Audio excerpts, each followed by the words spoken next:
Hello, hello, hello. Welcome, welcome, welcome. Welcome to another session with Q&A with Dr. Mercy.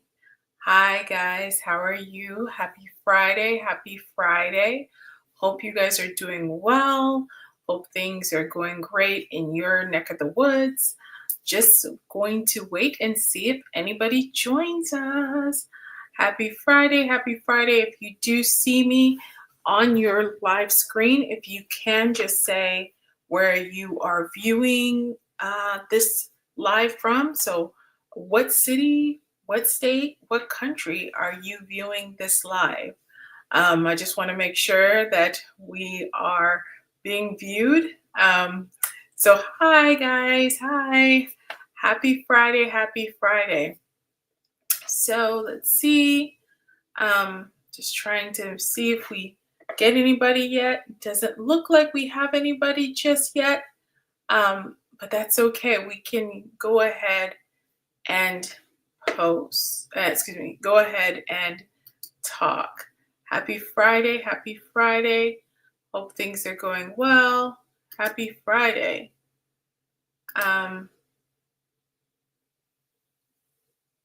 Yes. Um, hope things are going well. Hope things are going well. We will just go ahead and begin. Well, welcome to another Q&A with Dr. Mercia Junway. I am Dr. Mercia Junway. Happy Friday, like I said. It's been a while. So first thing I want to say is Happy New Year's, everyone. I hope you guys had a great Christmas and also have had a great New Year's Day. I hope you guys got to enjoy time with family and friends, and things were enjoyable. It's really good to always have some time with your loved ones. So I hope you guys had some great time. So I wanted to hop on here and just talk about New Year, New You. Every year we always have our what we call New Year's resolutions. And so I wanted to make it a point, to kind of, talk about, okay, this is a new year, even though we are few days from January 1st, it is the first month of the year. And it's a great idea to kind of do a self-reflection and say, how am I checking out as far as my health? And so I wanted to take this opportunity to kind of just go over some ideas that you may have as far as this new year being this new you. They always say health is wealth. And so, and they always say prevention is better than cure. So any changes that you make now, you'll see 5 years from now, 10 years from now. You can even see it as early as a year from now.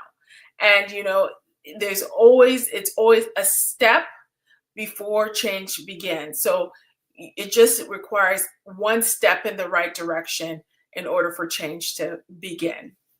So I wanted to just come on live and just kind of just talk about, some New Year's resolutions that you may want to think of. Some of them you may already know, but some of them, it's just new information.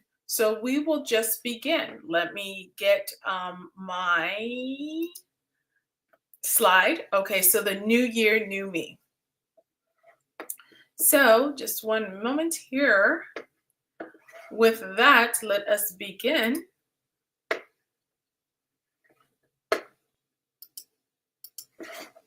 Just a moment. Okay, we got that here.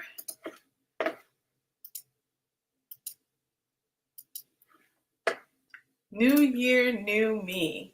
So with every new year, like I said, it's a great opportunity to be your new you.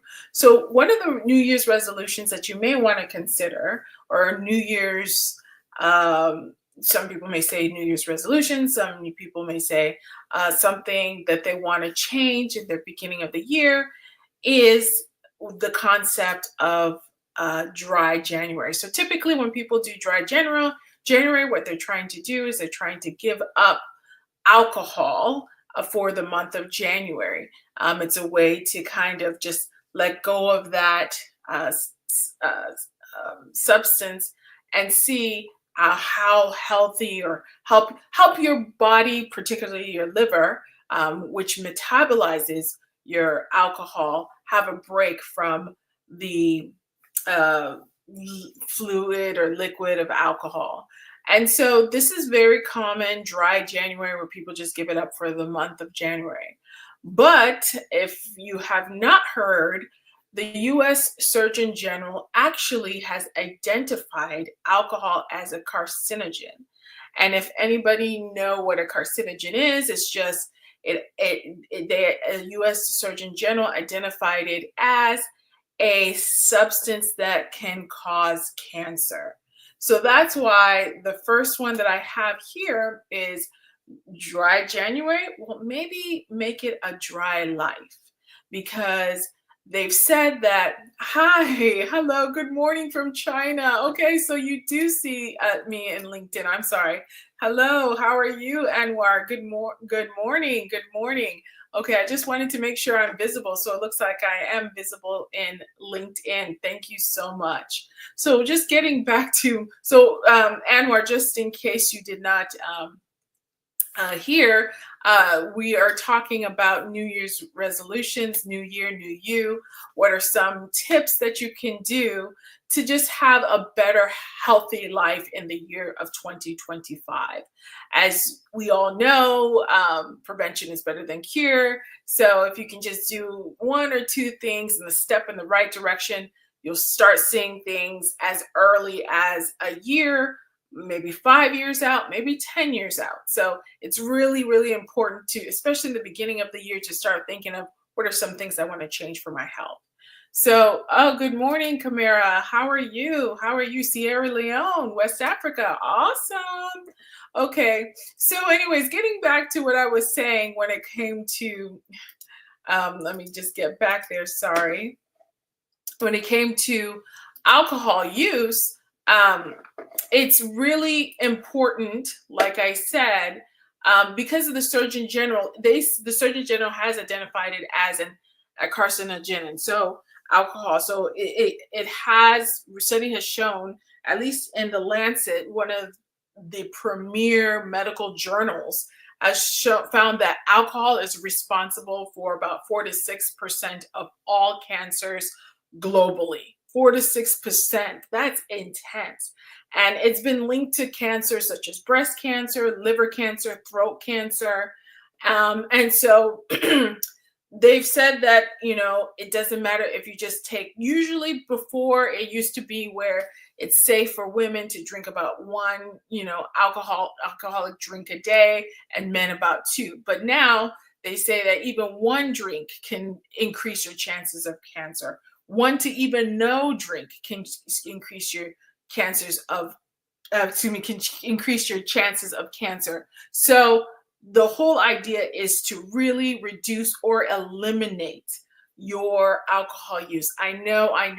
Alcohol is just, it can sometimes hit that spot when you need it to, but it's definitely something that really needs to be refraining from. Kind of is getting close to, how they view cigarettes. So this is a new mandate from the Surgeon General. The second thing that you want to consider when you are thinking about new year is just remaining positivity. Now, this is something that people are like, yeah, okay, we know we're supposed to be positive in life, always be positive, positive, positive. But what they don't realize is just what are the statistics when it comes to positive thinking.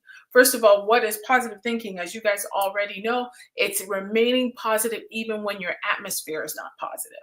So that becomes, positive in your outlook of life, positive in thinking of certain situations, always seeing the glass half full instead of seeing it half empty. And where I see this come to play all the time is positivity when it comes to your health. As you guys know, or some of you may know, I am a medical doctor that works in the hospital. I work particularly at night. And I see this time and time again. People are very pessimistic when it comes to their health. They'll say things like, I don't think my body can stand it as this. They'll say things like, oh, I don't think I can ever get out of this condition, out of this disease. I've always had this disease. I don't think, I'll be cured. I don't have, I don't feel like I'll ever get out of my depression. And I'm like, first of all, there's power in the tongue. If you don't already know, hi, Dr. Julian. If you don't already know, there's power in the tongue. What you say is what you are speaking into existence. And there has been, there has been studies about that. If you are spiritual, just like myself, the Bible even talks about it, that there's power in the tongue. So it's really, really, really important that you have a positive mindset, because studies have shown that positivity is linked with 22% lower risk of heart disease. People who have a positive outlook in life typically live about 7.5 years longer than the average person. Positivity always reduces anxiety about 30 to 40%. It promotes better stress management. Positive people are more resilient and better at coping with challenges. And a lot of the times, your body really, if you don't already know, your body really listens to how you feel about it. Whatever you say or think, that's how your body reacts to.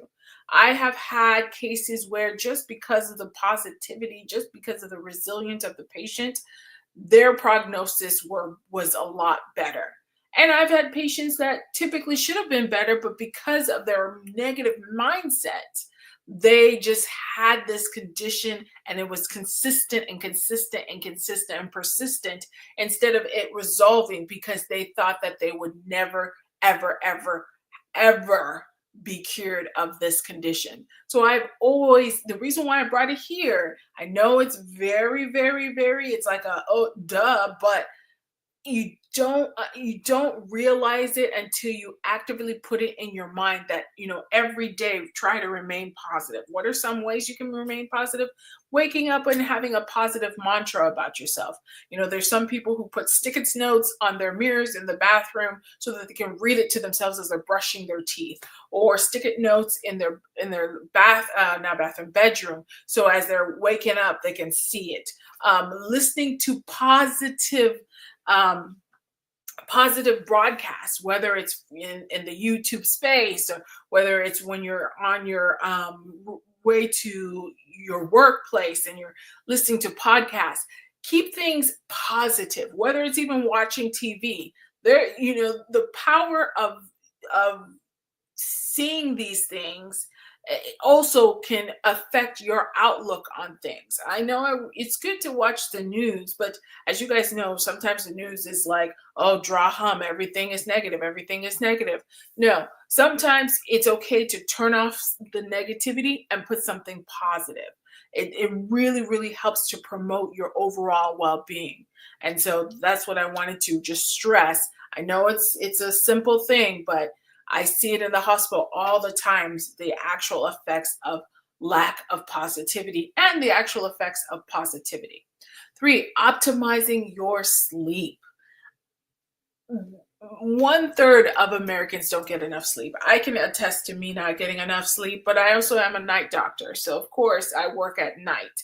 But that notwithstanding, a lot of us don't get enough sleep. And the problem with that is sleep impairs your cognitive functions, meaning it impairs your ability to think and to be able to, actively function. And it actually reduces your memory and decision-making abilities. Although it has not been strongly linked, it has been linked to your increased risk of dementia by having lack of sleep. And so it's also led to other conditions such as high blood pressure, has led to obesity.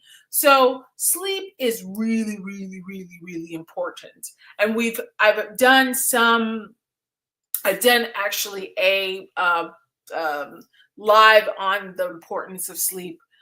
So if you are part of the BWE community, Black Women Empowerment, you can go to the previous videos and previous lives and you'll see the sleep live that I did. But it's a good idea on average for everyone to get at least 7 to 8 hours of sleep.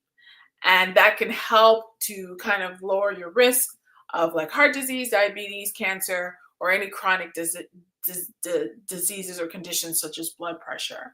So some of the ways that you can optimize your sleep is, an hour prior to you getting rest, you turning off all digital devices such as your computer, such as your phone, and just kind of getting in a zone of you being able to sleep. If it means that you have to dim the lights, go ahead and do that. If it means you have to take a over the counter medication to help optimize your sleep, or go ahead and do that. An example of that would be melatonin, which sometimes is considered a supplement. But you also have some prescriptions that can also help with that. Sometimes aromatherapy can help with sleep. And then sometimes drinking like chamomile tea, for example, can help with sleep. So just having what they call a sleep hygiene, meaning having a routine to get you to get to sleep, will help you. Don't drink any caffeine prior to sleep. Obviously, you know that it'll keep you wired. So those are just tips for you to optimize your sleep, but sleep is really, really important. And getting back to sleep, sometimes people have sleep disorders. The most common sleep disorder that I often see in the hospital is obstructive sleep apnea. So the most common sign of obstructive sleep apnea is when you are snoring. So usually if you have a partner, your partner would say, "Man, you snore a lot."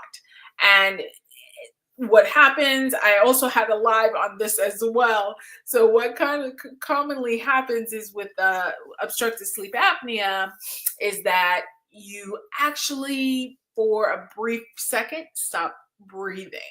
That's because of the circadian rhythm. That's because of obstructive aspect of your throat sometimes.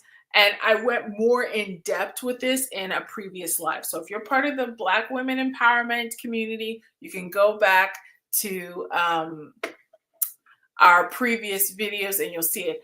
Hi, Musa. How are you from Tanzania? Awesome. Great seeing you. Thank you, Dr. Jacqueline. Thank you so much. I really appreciate that. So yeah, again, we have that. So, but it's a really important because if you have a sleep disorder called obstructive sleep apnea, what actually happens is it doesn't give you full sleep. And so you'll usually experience daytime sleepiness, particularly also during things like driving. You don't feel cognitively aware. And ultimately, it also leads to chronic conditions such as heart disease, such as high blood pressure, such as pulmonary disease. So if you do have snoring issues and your partner says you have snoring issues, you definitely want to get that checked. And what they typically do is they typically do a sleep study. And if you are diagnosed with obstructive sleep apnea, they'll prescribe you what we call a CPAP, which is a mask that you'll have to wear at night to kind of open up your airways and also allow airflow going in and out. And that will help you. Hi, Debbie. How are you? I hope you're doing well. So our next, our second to the last, this is going to be quick. Our second to the last resolution or initiative that you should consider. These are all simple things, but it's just to bring yourself to the awareness of things. When I was last in the hospital a few weeks ago, or actually last week, really, to be honest with you. In the past few weeks, we have been seeing a surge of influenza. In the month of December and in November, we were seeing a surge of RSV, which we typically see it's a virus, a respiratory virus, which we typically see in children. For some reason, we were seeing it a lot in adults. Influenza, we were seeing a lot. It seems like either the vaccine for this year for influenza was not properly catering to the current influenza bug, or people did not get the influenza vaccine. Either or, we saw a lot of influenza. We've been seeing it. It's seeming to die down, but we have been seeing quite a few. Another virus that has been kind of popping up, and if you Google it, you'll see in the news that there's been some outbreaks in different parts of the country, is norovirus. And typically you get this virus as a breakout in a closed environment such as a cruise. So in medical school, one of the common questions that they would ask is a person comes in with nausea, vomiting, maybe diarrhea after having a cruise. What is the virus that they may have? And it's a lot of times it's norovirus. But lately, we've been seeing some outbreaks in, like I said, different parts of the country. So whenever there's an outbreak or whenever there's something like viral, a lot of times it's because people are not washing their hands, or people are in very close quarters. And so as people are sneezing, they're sneezing in the air, or coughing, they're coughing in the air. And obviously those around them inhale it. But I say stay washed up, because one of the primary key preventions against some of these illnesses is you washing your hands. We're not seeing, at least in my hospital, I think I only admitted, one or so of someone who had COVID. We're not seeing that as rampant as we did maybe last year. But notwithstanding, in these viral type illnesses, a lot of times you want to stay washed up. You want to stay, if you're in a very crowded area, you may want to mask up too.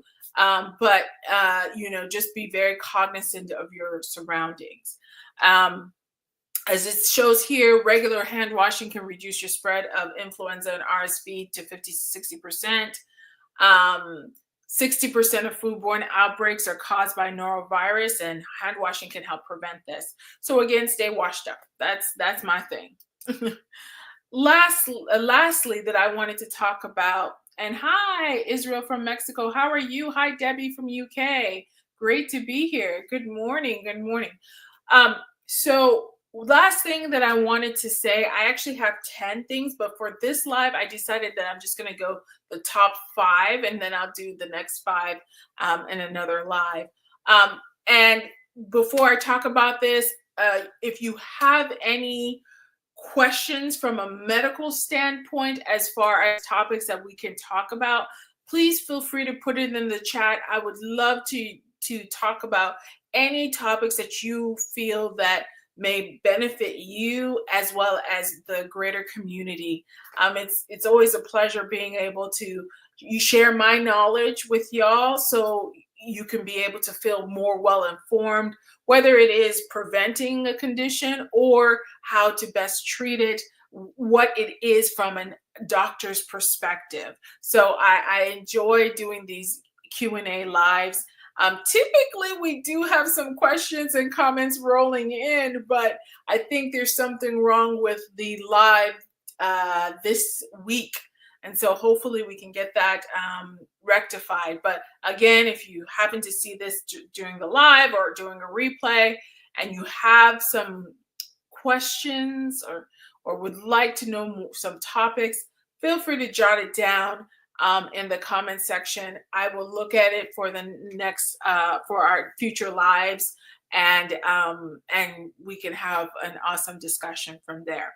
So my last fifth resolution for at least this live is watching what you eat. And I've always wanted to do a deep dive into what it is that we eat, because I feel like a lot of the I personally feel like a lot of the uh, emerging conditions that we're seeing lately, whether it is colon cancer in the younger population, we typically are see those colon cancer 50 and up, unless you have a family history of aggressive colon cancer. Things like diabetes, obviously, we all know about that. High blood pressure, we're seeing them younger and younger. Cholesterol issues, we're seeing them younger and younger. And it's all because of what we eat. And I've always wanted to do a deep dive as far as things like the nutritional labels and the back, what it is you should be honing on. And I think I did one live, and let me take that back. When we were talking about salt, I believe high blood pressure, I think I did one live, and I did show the nutritional label and how you should look at your salt intake. But I've been wanting to do a deeper dive on nutrition facts and just looking at the ingredients and knowing when you see those scientific things in the ingredients and the priority levels, like when they put water, that means a majority of that product just contains water, and then as they go along the ingredients, it's lesser and lesser and lesser as far as proportions. So if you are interested in doing deep dives of that, I would let me know in the comment section. But if you have not heard already, the FDA has banned red dye number 3. So red dye number 3 is actually a derivative of petroleum. And for all of those who don't know petroleum, aka gas, okay? So they have now, after seeing studies, have seen that it has also been linked to increased cancer risk. So but the problem is, red dye number 3 is not the only dye that's being used in things like food and candies or dyes in general. Yellow, they're also looking at yellow dye number 5, also blue dye. So there's other dyes that are also derivatives of petroleum. So I am seeing that we may hear more of artificial dyes being banned.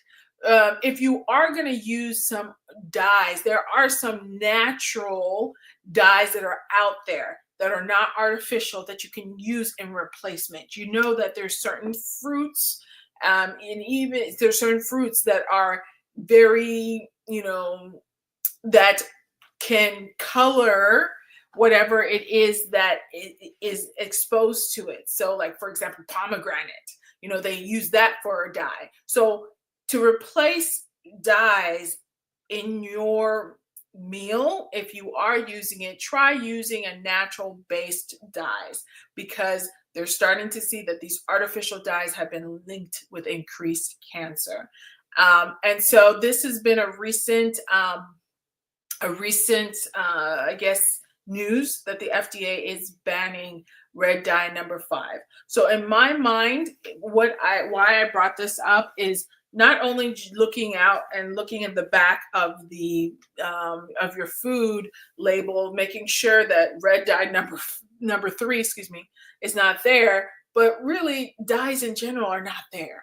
The most important thing that you want to do is just have a whole food diet rich in fruits, vegetables, lean meats, and try to restrict yourself in processed foods. If you can't make it, try not to eat it. It's hard, I know, but start restricting and consuming less of the processed foods and more of the whole foods that are rich in vitamins, antioxidants, minerals, proteins, things of that nature. So again, if you ever want us to do a deep dive when it comes to nutrition, or even bring a dietitian and nutritionist to kind of talk with us, that would be something that I'm up for. So in conclusion, what am I trying to say? Less alcohol, less to none alcohol, think positive, get some sleep, wash up, and watch what you eat. Okay, guys, well, that's it for me for today. Thank you so much for joining me in this live. I hope you gained something. I know a lot of these things were basic, but it's just to bring it up in your memory. Even though we are midway in January, we're still in the early parts of the year, and there's really a great enough time for you to change up a few things so that you can have an optimal self. So I hope you guys have a wonderful rest of your day and the rest of your week. Until the next time, see you guys later. Bye.